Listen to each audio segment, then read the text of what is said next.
चला मित्रांनो, आजचा आपला दिवस असणार आहे चौथा. कितवा? चौथा. या पहिले मित्रांनो आपण किती लेक्चर घेतले बघा.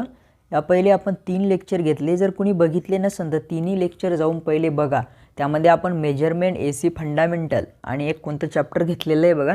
ते सर्व काही मोस्ट इम्पॉर्टंट टॉपिक असणार आहे आणि ते आपण कन्सेप्ट वाईज पेपरला एक्सपेक्टेड क्वेश्चन त्या ठिकाणी घेतलेले आहे, जे काही पेपरला येऊ शकतात आणि तुमचा एक एक चॅप्टर त्या ठिकाणी आपण कव्हर केलेला आहे. तर आज घेणारे आपण मित्रांनो डीसी जनरेटरचे पूर्ण टॉपिक्स या ठिकाणी कव्हर करण्याचा प्रयत्न मी या ठिकाणी केलेला आहे. जे काही टॉपिक राहील आपण परत एक लेक्चर यावरती घेऊ, त्या ठिकाणी आपण ते टॉपिकसुद्धा या ठिकाणी कव्हर करणार आहे. मित्रांनो चला आपण एक एक क्वेश्चन या ठिकाणी कव्हर करूया. तर नमस्कार मित्रांनो, मी पवन टेक्निकल यूट्यूब चॅनलवरती आपलं सर्वांचं परत एकदा स्वागत आहे. मित्रांनो तुम्ही जर आपल्या चॅनलवरती नवीन असाल तर नक्कीच आपल्या चॅनलला सबस्क्राईब करा आणि हा व्हिडिओ जर तुम्हाला आवडला तर नक्कीच व्हिडिओला लाईक करा. तर चला आपण जाऊया आपल्या पहिल्या प्रश्नाकडे. जनरेटरमधील कोणता पार्ट हा AC टू DC करतो मित्रांनो? जनरेटर बघा मित्रांनो, जे जनरेटर असतं ना, जनरेटरमध्ये कधी पण AC जनरेट होतो. काय? जनरेटरमध्ये कधी पण AC जनरेट होतो. पण आपल्याला जर तो DC करायचा असेल तर जनरेटरमध्ये कम्युटेटर नावाचा पार्ट असतो. काय? कम्युटेटर काय करतो मित्रांनो? जनरेटरमध्ये असतो. जनरेटरमध्ये असतो आणि तो जनरेटरमध्येच AC टू DC कन्वर्ट करतो. काय? AC टू DC तो काम करतो बघा रेक्टिफायरचं. काय? मेकॅनिकल रेक्टिफायरचं काम करतो. Mechanical rectifier. प्रश्न येऊ शकतो मित्रांनो, मेकॅनिकल रेक्टिफायर कोणता? तर आपलं कम्युटेटर जे असतं ते मेकॅनिकल रेक्टिफायर असतं. काय? मेकॅनिकल रेक्टिफायर असतं. प्रश्न विचारला काय आपल्याला? DC. काय? जनरेटरमधील कोणता पार्ट हा AC टू DC करतो अँड तो कोणत्या मेटलचा असतो? कोणत्या मटेरियलपासून तो बनवलेला असतो? मित्रांनो कम्युटेटर तुम्हाला नंबर 1ला सांगितलं. काय? AC टू DC कन्व्हर्ट करतो. तो मेकॅनिकल रेक्टिफायर असतो. काय? मेकॅनिकल रेक्टिफायर असतो आणि तो हार्ड ड्रोन कॉपरपासून बनवतात मित्रांनो. काय? हार्ड ड्रोन कॉपरपासून बनवल्या जातो. तर बघा ब्रश आणि ग्राफाईटचा काही संबंध आहे की तर नाही आहेत. ओके, ॲल्युमिनियमचा संबंध नाही आहेत आणि योक कास्ट आयर्न नाही, याचा संबंध आहेत. मित्रांनो आपलं उत्तर असणार या ठिकाणी कम्युटेटर. काय? आपला जो हा पार्ट असणार आहे तो कम्युटेटर असणार आहे आणि तो बनवल्या जाणार आहे हार्ड ड्रोन कॉपरपासून. काय? हार्ड ड्रोन कॉपरपासून. आणि हे एक सांगतो मित्रांनो, जो आपल्या रोटरचा म्हणजे जनरेटरचा योक असतो तो काय करतो? ज्या आपलं आतलं मटेरियल असतं जनरेटरमधलं त्याचे काय करतो? प्रोटेक्शन करतो. आणि तो जो कशापासून बनलेला असतो? तो कास्ट आयर्नपासून बनलेला असतो. तर कास्ट आयर्नपासून जे छोटे जनरेटर असतात, छोट्या जनरेटरमध्ये तो असतो कास्ट आयर्नपासून आणि जे मोठमोठाले जनरेटर असतात त्यामध्ये तो असतो कास्ट स्टीलपासून. कशापासून? Caste steel. ओके, मोठ्यासाठी कुठे? मोठे आणि छोट्यासाठी कास्ट आयर्न. ओके, या ठिकाणी 4 क्वेश्चन तुमचे मित्रांनो कव्हर झाले. तर चला आपण बघूया आपला पुढचा प्रश्न. बघा आज प्रश्नाची क्लिअरिटी तुम्हाला चांगली दिसत असेल मित्रांनो. कालच्या व्हिडिओमध्ये थोडे ब्लरनेस आलं होतं आपल्याला. ओके, एकच मिनिट बघा, थांबा. बघा मित्रांनो, वेव्ह वाइंडिंगला टिंब म्हणतात. वेव्ह वाइंडिंगला काय म्हणतात मित्रांनो? बघा मित्रांनो, आपले असे काय असते? स्लॉट असते आणि त्या स्लॉटमध्ये वाइंडिंग असते. तर वेव्ह वाइंडिंग कशा पद्धतीने असते? अशा पद्धतीने वेव्ह वाइंडिंग असते मित्रांनो. अशा पद्धतीने वेव्ह वाइंडिंग असते. ओके, तर वेव्ह वाइंडिंग मित्रांनो बघा, वेव्ह वाइंडिंगचे कनेक्शन जे असतात मित्रांनो ते पॅरललमध्ये असतात. कुठे? पॅरललमध्ये. कसे असतात? पॅरललमध्ये. बरोबर आहे का? पॅरललमध्ये असतात का? तर नाही. काय? नाही. जी वेव्ह वाइंडिंग असते मित्रांनो ती सिरीजमध्ये असते आपली. कशी असते? सिरीजमध्ये. जी लॅप असते ना, लॅप वाइंडिंग ती असते पॅरललमध्ये. कुठे? पॅरललमध्ये. आणि जी आपली वेव्ह वाइंडिंग असते ती असते सिरीजमध्ये. काय? सिरीजमध्ये असते आपली. कोणती winding? Wave winding. Wave winding ही आपली कशी असते? सिरीजमध्ये असते. आणि लॅप वाइंडिंग कशामध्ये असते? पॅरललमध्ये असते. म्हणून मित्रांनो आपल्या लॅप वाइंडिंग आणि वेव्ह वाइंडिंगचे जनरेटर EMFचे काही फॉर्म्युले बनतात ते सुद्धा मी तुम्हाला या ठिकाणी सांगतो. आणि लॅप वाइंडिंग आणि दोन्ही वाइंडिंगची मी तुम्हाला डिफरन्ससुद्धा या ठिकाणी सांगणार आहे. तुमचा पूर्ण काही या ठिकाणी क्लिअर होणार आहे. ओके, नंबर 1ला बघू आपण लॅप वाइंडिंग आणि इकडे बघू वेव्ह वाइंडिंग. बघा, लॅप वाइंडिंगला काय म्हटलं मी? Parallel winding. Parallel winding. आणि वेव्ह वाइंडिंगला काय म्हटलं मी? Series winding. Series winding. बघा, लॅप वाइंडिंग ही पॅरलल असते. यामध्ये मित्रांनो ही कुठे वापरतात? ज्या ठिकाणी करंट जास्त. काय? करंट जास्त. पॅरललमध्ये कसं असतं मित्रांनो? करंट जास्त, व्होल्टेज कमी. ओके, तर मग ज्या ठिकाणी करंट जास्त आहे, करंट जास्त, व्होल्टेज कमी आहे, अशा ठिकाणी वापरतात लॅप वाइंडिंग. आणि ज्या ठिकाणी काय सिरीजमध्ये करंट काय असतं? सेम असतं. काय असतं? सेम असतं. म्हणजे करंट काय असतं? कमी असतं मित्रांनो, आणि व्होल्टेज जास्त असतं. अशा ठिकाणी वापरतात वेव्ह वाइंडिंग. काय? वेव्ह वाइंडिंग कुठे वापरतात? जिथे करंट कमी, व्होल्टेज जास्त. आणि लॅप कुठे वापरतात? जिथं करंट जास्त, व्होल्टेज कमी. अशा इन्स्ट्रुमेंटमध्ये ह्या वाइंडिंग यूज केल्या जातात. ओके, आता लॅप वाइंडिंगमध्ये number of parallel path. Okay, number of parallel path कसे असतात? जेवढे पोल तेवढे नंबर ऑफ पॅरलल पाथ असतात. काय? जेवढे पोल तेवढे नंबर ऑफ पॅरलल पाथ. म्हणजे ए इज इक्वल टू पी. म्हणजे जर पोल जर पाच तर नसतात. पोल हे कधी पण इवन असतात. 2, 4, 6. ओके, ऑडमध्ये नसतात मित्रांनो. 3, 5 असे पोल नसतात. जर पोल 2 असेल तर नंबर ऑफ पॅरलल पाथ काय असतात? 2 असतात. पोल 4 असेल तर नंबर ऑफ पॅरलल पाथ काय असतात? 4 असतात. ए म्हणजेच number of parallel path, P म्हणजे पोल. बघा, आता वेव्ह वाइंडिंगमध्ये तसं नसतं. वेव्ह वाइंडिंगमध्ये फिक्स असतं. नंबर ऑफ पॅरलल पाथ हे 2च असतात. काय? 2च असतात. आता बघा, आपण बघूया जनरेटेड EMFचा फॉर्म्युला. इझी बरोबर ZNP∅/60A. हा जनरेटेड EMFचा फॉर्म्युला आहे मित्रांनो. कशातला? DC जनरेटरमध्ये जो EMF जनरेट होतो त्याचा फॉर्म्युला आहे. यामध्ये जो झेड दाखवतो तो काय दाखवतो? Z number of conductors, N काय? स्पीड, P काय? पोल, फाय काय? फ्लक्स, आणि ए काय? आपला नंबर ऑफ पॅरलल पाथ. बघा, या ठिकाणी कसं आहे मित्रांनो? नंबर ऑफ पॅरलल पाथ आणि पोल्स काय? सेम आहे. म्हणून आपला इथे फॉर्म्युला कसा बनतो माहिती आहे का? इजी बरोबर ZN∅/60. का असं झालं? कारण या ठिकाणी पोल आणि number of parallel path same असल्यामुळे दोघं काय झाले? या ठिकाणी असे कट झाले. काय झाले? कट झाले. त्यामुळे हा फॉर्म्युला असा बनला. आता वेव्ह वाइंडिंगमध्ये कसं बनतो बघूया आपण. Wave winding. ओके, तर वेव्ह वाइंडिंगमध्ये कसं असतं मित्रांनो? Number of parallel path is equal to 2 असतात. म्हणून हे वरचं जसं तसं राहील. ZNP∅/60A म्हणजे 60. आणि नंबर ऑफ पॅरलल पाथ किती आपले? 2 गुणिले 2 म्हणजे हे किती बनते आपले? 120. किती बनते? 120. म्हणून इथे आपण डायरेक्ट लिहून घेऊया 120. ओके, अशा पद्धतीनं आपलं हे होतं. तुम्हाला या ठिकाणी कळलं असेल. बघा, वेव्ह वाइंडिंग काय? सिरीजमध्ये. या प्रश्नाचं उत्तर वेव्ह वाइंडिंग. जर लॅप वाइंडिंग असतं तर ती पॅरललमध्ये असते. काय? पॅरललमध्ये असते. चला आपण पुढचा प्रश्न घेऊया. या ठिकाणी 5 ते 6 क्वेश्चन तुमचे कव्हर झालेले आहे. चला बघा, जनरेटर हा कोणत्या तत्वावर काम करतो? या ठिकाणी मित्रांनो आपण माहीत असून सुद्धा आपलं चुकतं. कारण जनरेटरचा जो EMF असतो, EMFची डायरेक्शनचा रूल कोणता आहे? काय? Fleming right hand rule. आणि जो आपला जनरेटर कोणत्या तत्वावर काम जर काय करतो म्हणलं तर electromagnetic induction. Faraday's law of electromagnetic induction. काय? Faraday's law of electromagnetic induction. काय? Faraday's law of electromagnetic induction ह्या तत्वावरती जनरेटर काम करतो. पण जनरेटरच्या EMFची डायरेक्शन जर विचारली, EMF डायरेक्शन, तर ते काय सांगतो? Fleming right hand rule.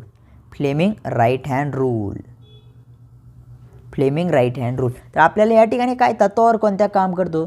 बघा, फॅराडेज लॉ एक अनुसतं फॅराडेज लॉ. बघा, फॅराडेज लॉ दिलं इलेक्ट्रिक प्रिन्सिपल तर येत नाही आपला इथं. आणि बघा, इलेक्ट्रोमॅग्नेटिक इंडक्शन दिलं एक, आणि एक फॅराडेज लॉ दिलं. पण आपल्याला फॅराडेज लॉ नुसतं फॅराडे पाहिजे का? Faraday's law of electromagnetic induction पाहिजे, त्यामुळे हा येणार नाही आपला, हा बरोबर येईल. काय इलेक्ट्रोमॅग्नेटिक इंडक्शन. कळालं तुम्हाला? एक प्रश्न तुमचा या ठिकाणी क्लिअर झाला. आणि तुम्हाला तुमचा डाऊट होता, 100% पोरायचा डाऊट असतो मित्रांनो, जर तत्व विचारलं तर काय, EMFची डायरेक्शन विचारलं तर काय. मग आता तुम्हाला कळालं, EMF direction, Fleming right hand rule. Okay. आणि जो मोटरमध्ये विचारलं मित्रांनो, मोटरमध्ये EMF नाही, टॉर्कची डायरेक्शन, काय मग फ्लेमिंग लेफ्ट हँड रूल. काय फ्लेमिंग लेफ्ट हँड रूल. इथं लेफ्ट कुठं, मोटरसाठी. ओके, कळालं तुम्हाला? चला पुढचा प्रश्न 4. जनरेटरमधील जो जनरेटेड EMF आहे त्याचा फॉर्म्युला तुम्हाला वरतीच सांगितला मी. EG बरोबर ZNP∅/60A. Z बरोबर नंबर ऑफ कंडक्टर, N बरोबर स्पीड, नंतर असतो P बरोबर पोल, नंतर A number of parallel path. एकच मिनिट, पॅरलल पाथ. ओके, झाला तुमचा क्लिअर फॉर्म्युला. कसाही प्रश्न विचारू द्या तुम्हाला, नंबर ऑफ कंडक्टर्स काढायचे असू द्या, की पॅरलल पाथ काढायचे असू द्या, काही पण काढायचं असू द्या, पोल काढायचे असू द्या, काही पण काढायचे असू द्या, या फॉर्म्युल्यावरून तुम्हाला सगळं येतं. आणि यावरती एखादा प्रश्न आपल्याला पेपरमध्ये येत असतो. काय पेपरमध्ये येत असतो. ओके, तर चला इथं कोणतं उत्तर असणार आपलं, बी उत्तर असणार आहे मित्रांनो. आपला 4थ्या प्रश्नाचं उत्तर बी असणार आहे. Okay, question number 5. Fleming right hand रूलमधील अंगठा काय दर्शवतो. मित्रांनो बघा, फ्लेमिंग राईट हँड रूल कुठे वापरतो आपण, DC जनरेटर. तो कसे असते बघा, आपल्या उजव्या हाताचे 3 बोट हे एकमेकाच्या 90 डिग्री असतात. कसे असतात, 90 डिग्री. किती येऊ शकतं, किती डिग्री असतात, 90 डिग्री असतात प्रत्येक बोट एकमेकांच्या. ओके, ते असे असतात.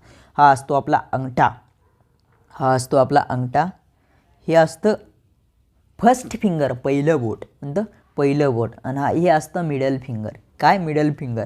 तर जो आपला जो थंब असतो, तो असतो मोशन ऑफ कंडक्टर. काय मोशन ऑफ दी कंडक्टर. जे फर्स्ट फिंगर असतं, काय फर्स्ट फिंगर, ते असतं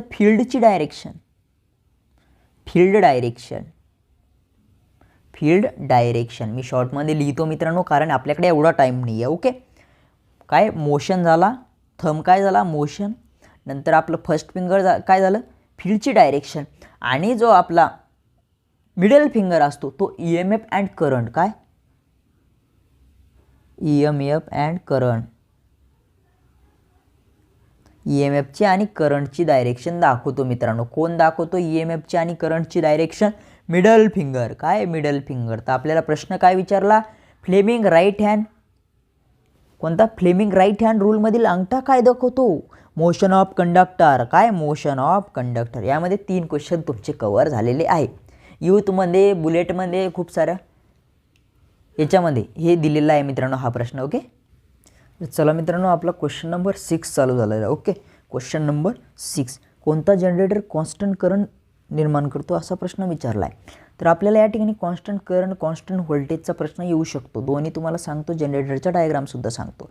या ठिकाणी मित्रांनो बघा, अशी वाइंडिंग असते, असा इंटरनल रेजिस्टन्स कशाचा, आर्मेचरचा. असं आर्मेचर असतं असं. ओके, हा आपला आर्मेचर झाला, हे आर्मेचरचा रेजिस्टन्स झाला आणि आपली सिरीज वाइंडिंग झाली.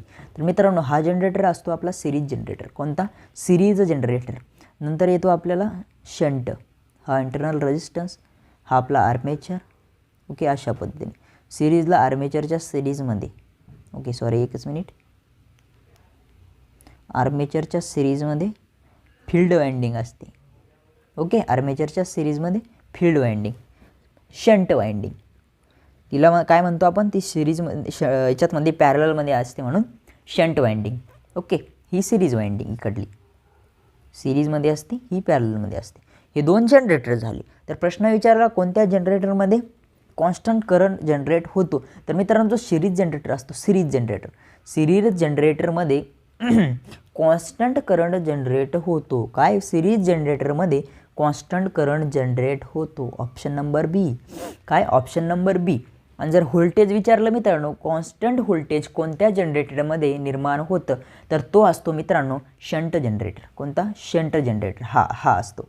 ओके, चला दोन्ही क्वेश्चन या ठिकाणी क्लिअर झाले तुमचे. ओके, कळालं सर्वांना?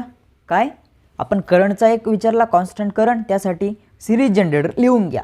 कॉन्स्टंट करंटसाठी सिरीज जनरेटर आणि कॉन्स्टंट व्होल्टेजसाठी शंट जनरेटर. आता कॉन्स्टंट व्होल्टेजसाठी जे शंट जनरेटर आहे ते का, त्याच्या कन्सेप्टने पुढे क्वेश्चन दिलेला आहे आपल्याला, त्यामध्ये कव्हर करतो. क्वेश्चन नंबर 7वा चालू आहे आपला. आता 7वा क्वेश्चन घेऊया आपण. ह्या डायग्राम या ठिकाणी आपण इरेज करून टाकू. ओके, कोणता? लॉंग शंट आणि शॉर्ट शंट. बघा याच्या डायग्राम वगैरे यामध्ये मी तुम्हाला काही ऑप्शन वगैरे काहीच दिले नाही. यामध्ये कन्सेप्ट मित्रांनो, long shunt and short shunt generator ओळखा म्हणून. ओके, लॉंग शंट काय असतं आणि शॉर्ट काय असतं, वरती इथे घेतो बघा मी. बघा एकच मिनिट हा, मी डायग्राम काढून घेतो एकदा. लॉंग शंट बी विचारतो तुम्हाला आणि शॉर्ट पण विचारतो.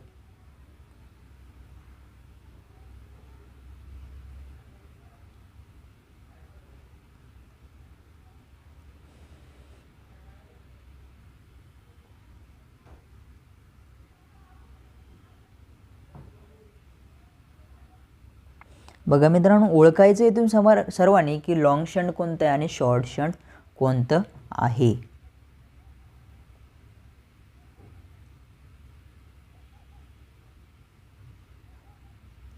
चला डायग्राम काढून झालेले आहे आपल्या. कळतंय का सर्वांना? कमेंट करा. तर बघा विचारलं जातं मित्रांनो की लॉंग शंट कोणता आणि शॉर्ट शंट कोणता. तर बघा लॉंग शंट कसं असतो माहिती आहे का? लॉंग शंट हा आर्मेचर आणि सिरीज वाइंडिंग. आर्मेचर आणि बघा हा आर्मेचर आहे, हा सिरीज वाइंडिंग आहे, ही सिरीज वाइंडिंग आहे. काय? सिरीज वाइंडिंग, ही सिरीज वाइंडिंग, हा आर्मेचर, ही शंट वाइंडिंग, ही shunt winding.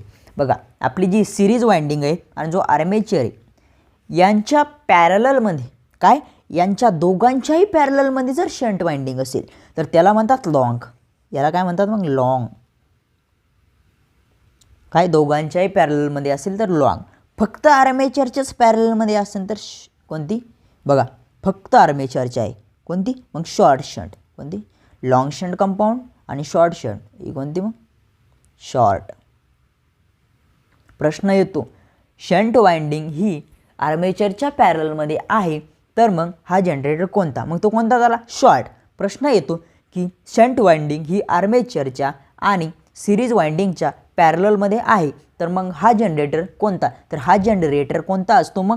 Long shunt. Long shunt. दोन्ही क्वेश्चन क्लिअर झाले मित्रांनो तुमच्या या ठिकाणी. डायग्राम काढून घ्या जर काढायची असेल तर.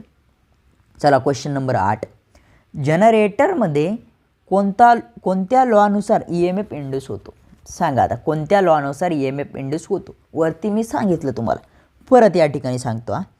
बघा जनरेटरमध्ये जो EMF निर्माण होतो EG बरोबर ZNP∅/60A. तर मित्रांनो जनरेटरमध्ये जो EMF निर्माण होतो तो फ्लेमिंग राईट हँड रूल असतो. काय? Fleming right hand rule. जर फ्लेमिंग लेफ्ट हँड रूलवर गेले तुम्ही तर तो मोटरमध्ये येतो. राईट हँड येतो जनरेटरमध्ये आणि लेफ्ट हँड येतो मोटरमध्ये. काय? मोटरमध्ये. ओके, जनरेटर EMFसाठी right hand, Fleming right hand, आणि मोटर टॉर्कसाठी लेफ्ट हँड. कोणता? Fleming left hand. दोन क्वेश्चन क्लिअर झाले मित्रांनो तुमचे. चला क्वेश्चन नंबर 9 घेतोय आपण या ठिकाणी. कॉन्स्टंट व्होल्टेज जनरेटर कोणता? कॉन्स्टंट व्होल्टेज जनरेटर कोणता? कॉन्स्टंट व्होल्टेज जनरेटर कोणता? वरती सांगितलं तुम्हाला कॉन्स्टंट करंट कोणता असतो. कॉन्स्टंट करंटसाठी सिरीज आणि कॉन्स्टंट व्होल्टेजसाठी शंट. Okay, shunt generator. पण शंट का? तर मित्रांनो शंट जनरेटरमध्ये कॉन्स्टंट फ्लक्स निर्माण होतात. काय? शंट जनरेटरमध्ये कॉन्स्टंट फ्लक्स निर्माण होतात आणि कॉन्स्टंट फ्लक्स निर्माण झाल्यामुळे त्या ठिकाणी कॉन्स्टंट EMF निर्माण होतो. काय? कॉन्स्टंट EMF निर्माण होतो म्हणून त्याला कॉन्स्टंट व्होल्टेज निर्माण करणारा जनरेटर म्हणतात. Option number A shunt generator. Question number 10. चला, जास्त लोडसाठी कोणता जनरेटर वापरतात? काय? जास्त लोडसाठी. तर मित्रांनो कंपाऊंड जनरेटर म्हणून एक जनरेटर असतो की तो कॉम्बिनेशन आहे. कोणतं कॉम्बिनेशन? सिरीज आणि शंटचं कॉम्बिनेशन करून एक जनरेटर बनतो कंपाऊंड. मग ते लॉंग शंट कंपाऊंड असतो, शॉर्ट शंट कंपाऊंड असतो. तर याचं कसं, हा जनरेटर काय करतो माहिती आहे का? जास्त लोडसाठी वापरला जातो. काय? जास्त लोडसाठी. मग आपल्याला विचारलं आहे जास्त लोडसाठी कोणता जनरेटर वापरतात? मग तो एक कम्युलेटिव्ह कंपाऊंड. मग कम्युलेटिव्ह कंपाऊंड कुठे वापरतात मित्रांनो? बघा एलिव्हेटर्स असतात आपले. एलिव्हेटर्स कुठे? तुम्ही मॉलमध्ये गेले असेल कधी, मॉलमध्ये. कुठे? मॉलमध्ये. तर मॉलमध्ये एलिव्हेटर असतात, त्या पायऱ्या असतात, त्या चढता उतरतात ॲटोमॅटिक, आपल्याला वरती चढवतात, खाली उतरतात, एलिव्हेटर्स. मग एलिव्हेटरमध्ये सुद्धा कम्युलेटिव्ह कंपाऊंडचाच वापर केला जातो एलिव्हेटर्ससाठी. कम्युलेटिव्ह कंपाऊंड. ओके. आणि परत या ठिकाणी जी तुमची लाईटिंग सिस्टम असते, कशातली? रेल्वेमधली लाईटिंग सिस्टम, त्यामध्ये सुद्धा कम्युलेटिव्ह कंपाऊंड जनरेटर वापरतात. अशा पद्धतीने मित्रांनो आपले 10 क्वेश्चन या ठिकाणी आपल्या PDF कवर झाले. परंतु कन्सेप्टनुसार जर गेली तुम्ही तर कमीत कमी आज आपले 35 क्वेश्चन या ठिकाणी कवर झालेले आहे. जर तुम्हाला सेशन आवडला असेल तर मित्रांनो नक्की लाईक करा. जे आपली आजचं सेशन झालं, या पहिले 3 सेशन झाले ते सुद्धा बघा. तिन्हीच्या लिंक मी डिस्क्रिप्शनमध्ये देतो. आणि ही आपली एक प्लेलिस्ट आहे मित्रांनो. ह्या प्लेलिस्टमध्ये पूर्ण व्हिडिओ या ठिकाणी अवेलेबल आहे, ज्यामध्ये की मला तरी वाटतं 3 ते 4 क्वेश्चन आपल्या पेपरला एक्सपेक्टेड आहे. त्यामुळे तुम्ही तुमचा फायदा या ठिकाणून करून घ्या. अशा पद्धतीने मित्रांनो आपण काय करू, हा सेशन या ठिकाणी स्टॉप करूया. ओके. आणि आपण उद्या एक 5वा सेशन घेणार आहे. अशा 10 ते 15 पूर्ण सेशन घेणार आहे. मित्रांनो व्हिडिओ आवडला असेल तर नक्की लाईक करा. जर नवीन असेल चॅनलवरती परत सांगतो एकदा सबस्क्राईब करा आणि आपल्या एका मित्रापर्यंत शेअर करा. ओके. Thank you so much.